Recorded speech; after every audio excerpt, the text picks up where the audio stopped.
ദോശക്കല്ലിൽ വളരെ എളുപ്പത്തിൽ ചെയ്തെടുക്കാൻ പറ്റുന്ന ഒരു സ്വിസ് റോൾ. കുട്ടികൾക്ക് വളരെ പ്രിയപ്പെട്ടതാണ് സ്വിസ് റോൾ അല്ലേ? അപ്പോൾ നമുക്ക് വളരെ എളുപ്പത്തിൽ ഇത് ചെയ്തെടുത്താലോ? ഈ കേക്ക് നമ്മൾ മുട്ടയൊന്നും ചേർക്കാതെയാണ് ചെയ്തെടുത്തിട്ടുള്ളത്. അതുകൊണ്ട് തന്നെ വളരെ എളുപ്പത്തിൽ ഇത് ചെയ്തെടുക്കാവുന്നതാണ്. അപ്പോൾ ഒട്ടും തന്നെ താമസിക്കാതെ നമുക്ക് പെട്ടെന്ന് വീഡിയോയിലേക്ക് പോകാം. ആദ്യം തന്നെ അതിനായിട്ട് ഒരു 1/2 കപ്പ് പാൽ എടുത്തിട്ടുണ്ട്. അതിലേക്ക് 1 സ്പൂൺ വിനീഗർ കൂടി ചേർത്ത് കൊടുത്തിട്ട് നന്നായിട്ട് മിക്സ് ചെയ്തിട്ട് ഒരു 10 മിനിറ്റ് റെസ്റ്റ് ചെയ്യാനായിട്ട് മാറ്റി വയ്ക്കാം. അപ്പോൾ ചെറുതായിട്ട് ഇതുപോലെ കട്ടയായിട്ട് വരും. നമ്മൾ റൂം ടെമ്പറേച്ചറിലിരിക്കുന്ന പാൽ തന്നെ എടുക്കണേ. ഇതാണ് ബട്ടർ മിൽക്ക് എന്ന് പറയുന്നത്. അതൊരു ബൗളിലേക്ക് ചേർത്ത് കൊടുക്കാം. അതിലേക്ക് 2 ടേബിൾ സ്പൂൺ അളവിൽ സൺഫ്ലവർ ഓയിൽ ചേർത്ത് കൊടുക്കാം. അതുപോലെ 1/4 കപ്പ് അളവിൽ പഞ്ചസാര കൂടി ചേർത്തിട്ട് നന്നായിട്ട് ഇതിനെ ഒന്ന് മിക്സ് ചെയ്ത് കൊടുക്കണം. പഞ്ചസാര ഞാൻ പൊടിക്കാത്തതാണ് എടുത്തിട്ടുള്ളത്, പൊടിച്ചതാണെങ്കിലും ചേർത്ത് കൊടുക്കാം. പിന്നെ ഇതിലേക്ക് ഒരു 1/4 കപ്പ് അളവിൽ മൈദ ചേർത്ത് കൊടുക്കാം. അതുപോലെ തന്നെ 1.5 ടേബിൾ സ്പൂൺ കൊക്കോ പൗഡർ കൂടി ചേർത്ത് കൊടുക്കാം. അതുപോലെ തന്നെ 1/4 ടീസ്പൂൺ ബേക്കിംഗ് പൗഡർ, ഒരു നുള്ള് ബേക്കിംഗ് സോഡ. ഇനി ഇത് കൂടി ചേർത്തിട്ട് നന്നായിട്ടൊന്ന് അരിച്ച് ഈ മിക്സിലേക്ക് ചേർത്ത് കൊടുക്കാം.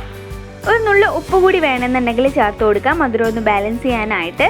ഇനി ഇത് നന്നായിട്ടൊന്ന് മിക്സ് ചെയ്തെടുക്കാം. ഒട്ടും കട്ടയൊന്നും ഇല്ലാതെ നന്നായിട്ട് ഇതുമായിട്ടൊന്ന് മിക്സ് ചെയ്തെടുക്കാം. പാൽ അത്യാവശ്യമായിട്ട് വരാണെന്നുണ്ടെങ്കിൽ 1-2 ടേബിൾ സ്പൂൺ കൂടി ഇതിലേക്ക് ചേർത്ത് കൊടുക്കാം.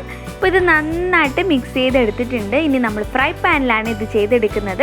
നിങ്ങൾക്ക് ദോശക്കല്ലുണ്ടെങ്കിൽ അതിൽ വെച്ച് ചെയ്തെടുക്കാവുന്നതാണ്. ഇനി ഒരു ബട്ടർ പേപ്പർ ഇതിലേക്ക് വെച്ച് കൊടുത്തിട്ട് ഓയിലൊന്ന് ബ്രഷ് ചെയ്തതിന് ശേഷം നമുക്ക് ഈ ബാറ്റർ ഇതിലേക്ക് ഒഴിച്ചു കൊടുത്ത് നന്നായിട്ട് ടാപ്പ് ചെയ്ത് കൊടുക്കണം. ഒരുപാട് പൊങ്ങി വരാതിരിക്കാനാണ് ടാപ്പ് ചെയ്ത് കൊടുക്കുന്നത്. ഇതൊന്ന് അടച്ച് വെച്ച് ലോ ഫ്ലെയിമിൽ ഇട്ടിട്ട് 8 മുതൽ ഒരു 10 മിനിറ്റ് വരെ ഇതൊന്ന് വേവിച്ചെടുക്കാം. ഇനി ആ ഒരു സമയം കൊണ്ട് ഞാൻ ഡെസിക്കേറ്റഡ് കോക്കനട്ടാണ് എടുത്തിട്ടുള്ളത്. അതിലേക്കൊന്ന് 2 ടേബിൾ സ്പൂൺ മിൽക്ക് മെയ്ഡ് കൂടി ചേർത്ത് നന്നായിട്ട് കുഴച്ചെടുക്കാം.